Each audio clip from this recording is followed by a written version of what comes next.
Hi, everybody, and welcome to Final Play Sports Wrap. I'm your host, Pete Lubar. And today on the Sports Wrap, we have a very special guest. We have Kurt Roth, the founder and managing member of the University of New Mexico NIL Fund. It's called 505 Sports Venture Foundation. Kurt is a UNM grad way back in 1977, and that even is older than me. Uh, Graduated in political science as a managing partner at Dickler and Roth LLP law firm in New York City. Has been involved with New Mexico since '77, but was really involved with the New Mexico Foundation as a trustee from 2012 to 2022, and then started the NIL Foundation, Sports Venture Foundation in 2022. So, Kurt, just wanted to start off. Welcome to the show, and I wanted to ask kind of how you got involved with NIL. Well, thanks for having me. It's a long story, but I'll make it brief. A big supporter of UNM athletics specifically, but not limited to basketball, men's basketball. And as I was in a part of my career where I had been involved in fundraising for the university, I had been involved in representing professional athletes. I was by trade a contract lawyer, and nearing what people call the retirement age, but not ready to retire. I wanted to spend much more time in New Mexico.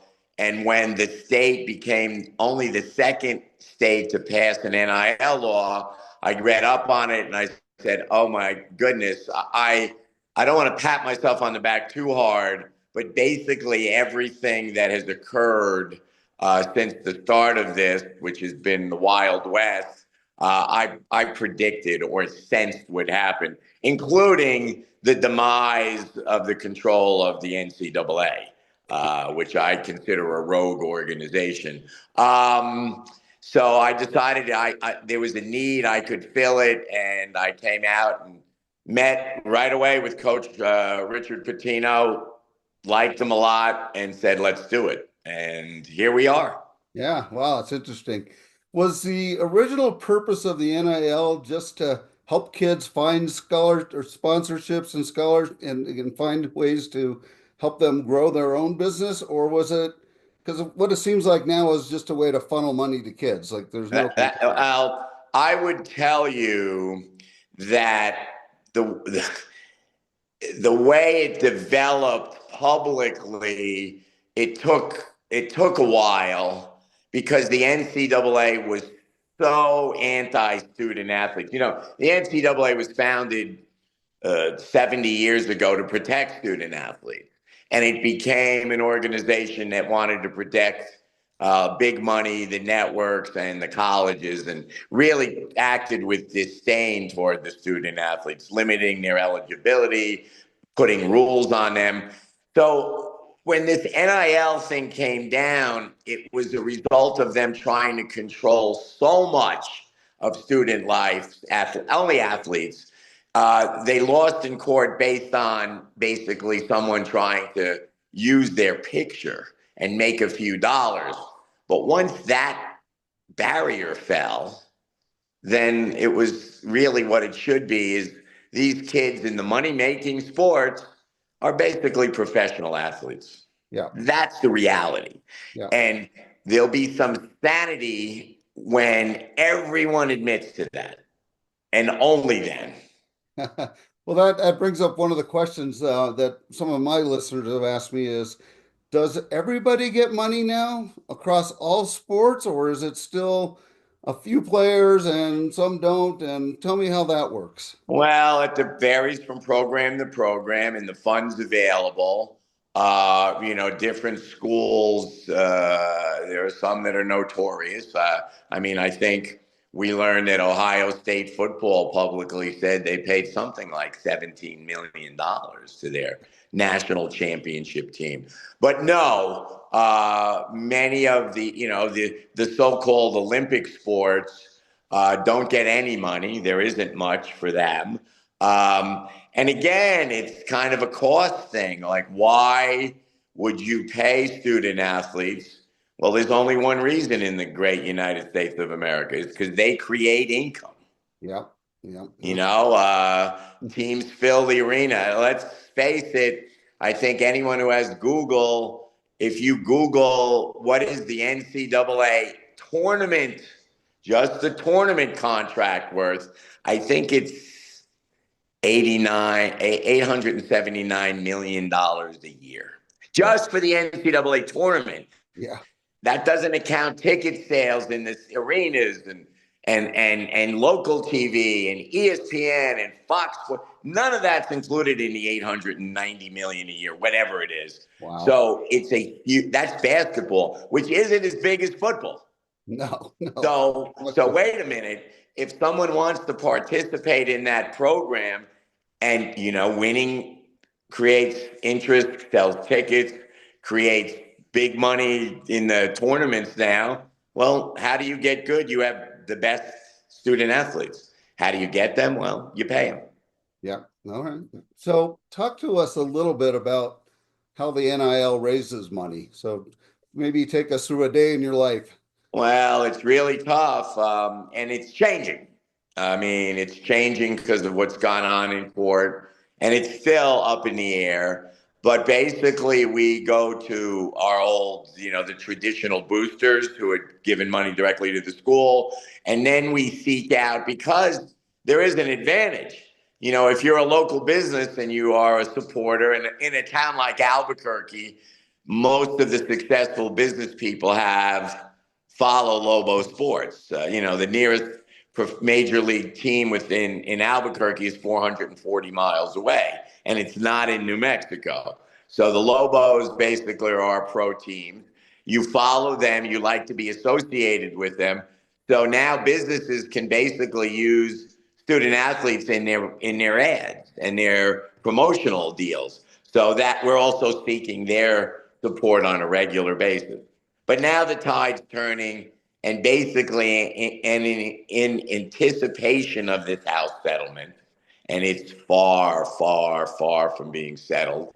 The schools are now directly paying. A lot of schools are directly paying the kids. Yeah. Here in New Mexico, we're working into what they call revenue sharing, or for a July 1st start. Yeah. I'm going to get to that in a minute, but what I would like to maybe focus on just for a minute is how you work with coaches like Coach Ack and Coach Patino in recruiting. So how involved are you? Who sets the market for the student athlete? Do they have agents? Many of the students, not a few of the players, student athletes have agents. The market is kind of set. It's obviously a free market. We basically consult with the coaches and say we think we can raise this much, whether it's 100,000 or 5 million, and go spend it. I'm only involved over the years. I've interacted with many agents and many assistant coaches, and not only in New Mexico and head coaches, but across the country. I mean, I've been involved with the UNM program for really 30 years, and assistant coaches are like migrant workers. These guys are everywhere, and I have a great, solid, connective base with coaches across the country, East Coast, West Coast, who have been here or I've met. So we talk about kind of getting an idea of what they're willing to pay and what other kids have told us they want. And, it's kind of interesting. It's the free market, but basically we kind of set our budget, and it's up to the coaches to kind of work within it. I don't really sit with a recruit and say, if you come here, we have this. But more and more, retention is our big deal. Yeah. Because we have a really good basketball team. Yeah. And we want to keep and develop as many of these guys as we can. And we have the last 2 years. Yeah. So we really work on that. And I have a personal relationship with at a different level with each and every one of the student athletes we sign. We meet with them on a regular basis. We offer them legal, tax, financial planning, and marketing, basically mentorship, at no charge. No, that's awesome. So New Mexico just announced, or I don't know if it's fully announced, but the hiring of a general manager. Um, and I won't mention his name yet, but if you want to, if you know, but it did come out publicly today, I think. Yeah, Um, he put it up on his social yeah, media. so okay, so we can mention Bo Davidson, but um, how will that change how you work with the team? Will it make it easier, harder? What do you see? I think the realization that you have a general manager's position, which I don't even know exactly what that means. I think it's kind of a hybrid of recruiting and scouting. I think it's a kind of a new deal. I like the fact that we're actually calling it general manager. I think that will only help Yeah, I working agree. with us. Yeah, Take a little bit of that. A lot of that. Head coaches are involved to varying degrees, and I think that you've seen a great turnover in somebody put up a thing in the ACC how from Boeheim to Bennett to Leonard, all these guys have basically packed it in because A, they're a little older, and B, they don't want to bother. yeah, It's that, they've worked 40 years in the system and they're paid very, very well. yeah. And they just don't want to do it anymore. And then you get a younger generation that's tied into it and gets it, like a Coach Eck. He gets it, and he'll Yeah. be successful at it. No, that's awesome to hear. You mentioned the house settlement a little bit. Can you tell us a little bit about what that is? Because Uh, I know what it is because I look into it, but I would say the majority of the listeners have no idea and how that's going to affect colleges. well, I don't know how it's going to affect. It's very strange. Just so for basic lay people, House is a student athlete, and there was a group of them that sued the NCAA for limiting their ability to make money. And the law they proceeded under in federal court allowed, if they were granted a verdict, a money verdict, that verdict could be tripled or treble damages. And they were looking at $9 billion hit. And any common sense person can guess what the NCAA was looking at, feeling, sensing, realizing, because they've put $2.8 billion on the table in a settlement. So they knew they were dead bang losers, and they were. Since then, though, House is weird. Now I'm a lawyer. The University of New Mexico is not part of the court case. The 505 Sports Venture Foundation isn't part of the court case. The Right. NCAA is attempting to legislate through litigation. Guess what? It's never worked. So, since they announced a settlement back in September for a settlement date of April 7th, I think about 50 different parties have intervened.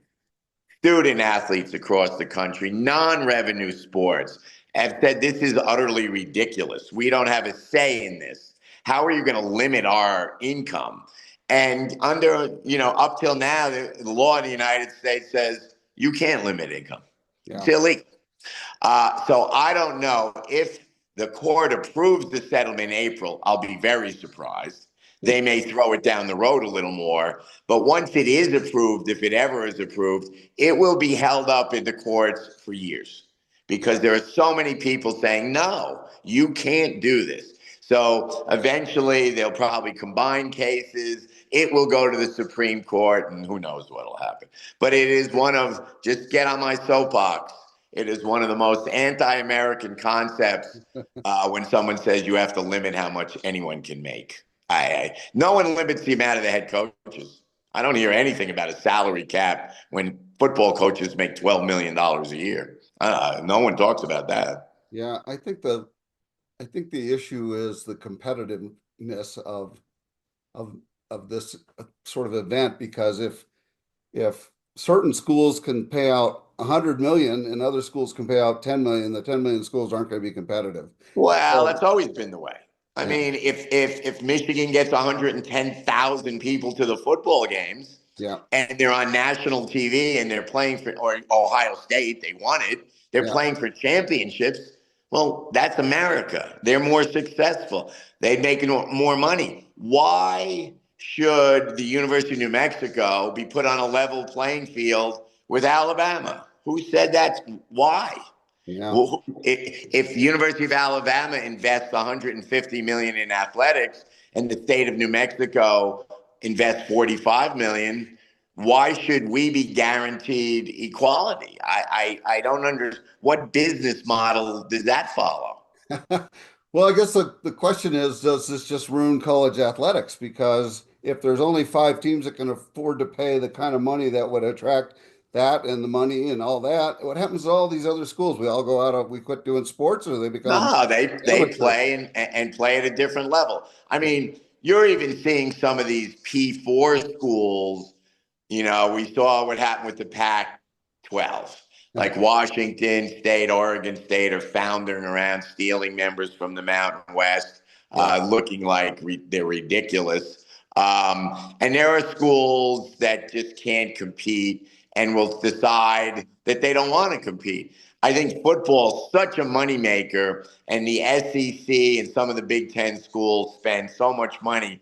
I think you'll just see them elevate into almost like a pro league. Might have 35 or 4. So if people want to watch. I mean, I like the University of New Mexico, but I certainly watched the college football playoffs. Of I was course. entertained. Yeah. So it's big time entertainment. Like I said, I didn't research what the football money was TV wise, but March, 879 million annually for March Madness. Yeah. I mean, people want to pay. So it is a little disconcerting. It was much easier as a fan when kids didn't have the right to switch schools. Yeah.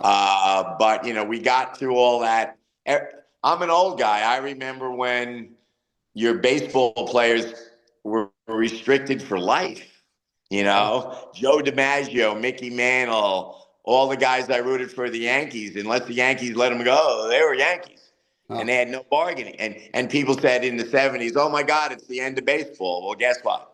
It's not. It wasn't the end of baseball. It's not the NFL is more popular than it's ever been with free agency and people switching teams. So Yeah. you hear a lot of crying wolf, and it will change things, but I don't think it's going to destroy college sports. And so far, it's actually been beneficial. Hmm. Um, I saw recently Texas Tech, for example, has been lobbying or is at least saying that they're going to move to a revenue share model. And so they're going to pay the students directly. And in their case, they're going to try and eliminate their NIL. How do you, what's your take on that? Good or bad? Is that a good thing or a I bad don't know thing? if it makes sense. There's a couple of different reasons. They call it revenue sharing. So it borders on employment, and you have all sorts of issues there. Workman's comp, collective bargaining, et cetera. Like Texas is pretty much an anti-union state, but California, New York, Illinois, you'll see strong push to have the students represented. And then then you have federal regulations regarding Title IX, and that may become an issue if the schools are actually paying. But I think a lot of it would be, I mean, they're still trying to work into this house model, which is ludicrous. But if they admit they're paying student athletes for being student athletes, it may kind of solve the Title IX problem, because they're more or less employees, not students receiving a benefit. And I think there's a whole area of law that will be developed there that will again protect the student. Hey, you know, we here at 505, every woman's basketball player has an NIL deal with us, and I love working with the women. And I would love to. My goal is still to have every student athlete at UNM have some sort of NIL deal.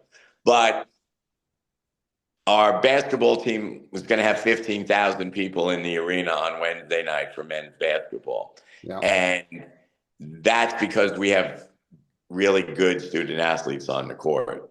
And so, trying to regulate that by saying it's a benefit, a scholastic benefit, will kind of go by the boards, I think, once they come to really admitting what this is. So what I'm saying, I think, in a million words, I should have used 10. Until that's settled out, I think there's a need for collectives. And I'm surprised at Texas Tech. But again, Yeah. House isn't the law yet. And they're already saying it is because the NCAA has agreed to it. So they know NCAA can't punish them now. Yeah. So pay the kids now. Don't wait for the settlement.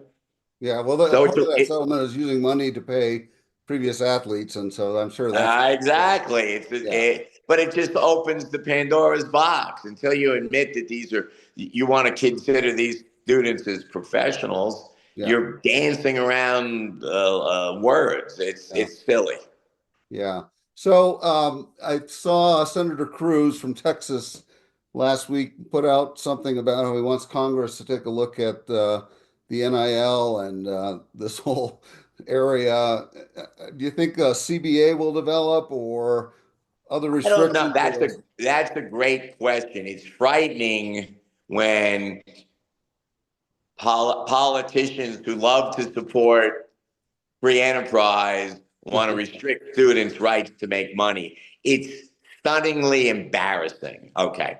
I think it would be great. I don't think you can limit. And people tell me, oh, there's a salary cap in baseball, there's a salary cap in NBA. Well, LeBron James makes $82 million. What do you, salary cap is nonsense. There's no salary cap. What there is a collective bargaining agreement. And Yep. any restriction on income in the NBA, NFL, MLB was agreed to by the players' union Yeah. because they got a big piece of the pie. The students are still left out in the cold. Now it's tough with short careers, and you have Division I basketball with Duke Yeah. and North Carolina and Texas, and they'll spend 4, 5, 6, 7 million on their basketball roster. And you have Division I with St. Francis of Pennsylvania and Longwood.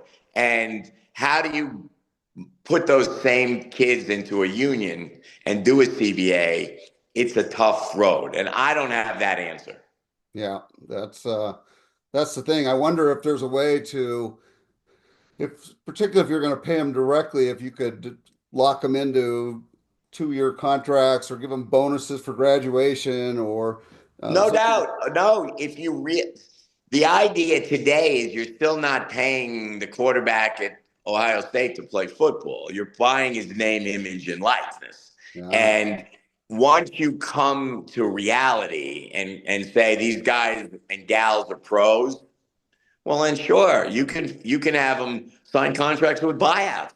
Yeah. That's the real world. Yeah. You know, I mean, you come out of law school and they want you to, big firms want you to sign a contract. And there's restrictions on leaving and taking your clients. And that's the real world. So if you want to pay Archie Manning $2 million to sit on the bench, I think a contract that restricts his ability to transfer or has a buyout in it is a fair kind of thing to negotiate. Yeah. But you first have to recognize that they're professional. Interesting. Has been very entertaining and very useful for me. I'm sure this will. I'm going to post this I'm going to cut some of this, but I'm going to post this on several sites because I do a Big 12 blog as well, and they'd be just as interested about this as everyone else. So I really appreciate your time. Thank you for enlightening us today. Well, I don't know if I've enlightened other than stand on the soapbox, but I believe in the student athlete's ability to earn income, and whether they're still in school or not shouldn't make a difference. If people want to pay them, hey, if I was a law firm and I wanted to hire a kid in law school who hadn't graduated, no one would complain. They might tell me I'm nuts, but why can I hire students? You can hire students to do anything but play sports. So, yeah, I appreciate the time to talk about it. I think we need a real strong look at what we're trying to limit or accomplish. And we do need a little bit of ground rules, but the ground rules can't be choking people's ability to earn income. Very good. Well, once again, appreciate it. Everyone, Kurt Roth, great job. Thank you. I appreciate the time. Thanks a lot, Peter. Bye. Bye. I hope you enjoyed this edition of Final Play Sports Wrap. I thought it was a very interesting session. If you liked it, please subscribe to my YouTube page. It costs you nothing. Final Play Sports Wrap. And if you need to contact me, my contact information follows this video. Thanks and have a great day, everyone.